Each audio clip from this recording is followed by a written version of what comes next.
Nagsimula ng himayin ang paglalaan ng mga proyekto at programa ng 17.2 billion pesos na pondo ng lungsod ng Pasig.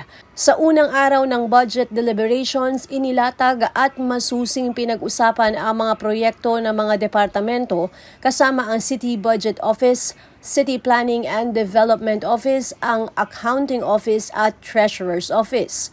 Ang mga susunod na budget hearing ay mapapanood ng live sa Sangguniang Panglungsod Facebook page para sa partisipasyon ng mga Pasigenyo, transparency at maibahagi sa mamamayan kung saan mapupunta ang nasabing pondo.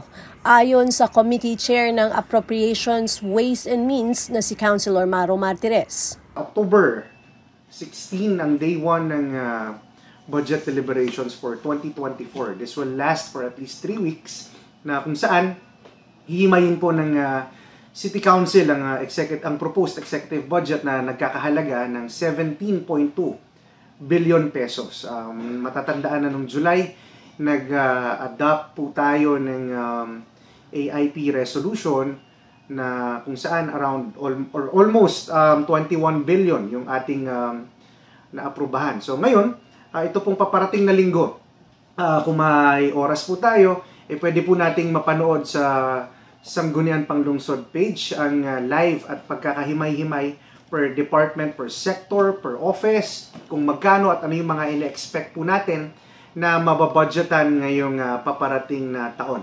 So ang kagandahan naman po nito, para lang po sa kalinawan po ng lahat, ito na po yung last stage ng budgeting process at planning process po natin. Nagsisimula po ito tuwing February or March po ng taon na kung saan i-gather po natin ng CDC or ang City Development Council na kung saan pwede rin po magpasok ng mga programa, ng mga activities at saka ng mga projects na pwedeng pondohan po ng ating lungsod para sa paparating naman na taon. So after nun, gaya na nabanggit ko kasi kanina, i-adapt yung AIP at then tsaka palang mababudgetan. Ito na po yung authorization process. At kapag natapos po namin ito, isa-second read po natin ito sa Sangguniang Panglungsod. At ilalathala po natin lahat ng napag-usapan, lahat ng mapupondohan, lahat ng mababawasan kung meron man.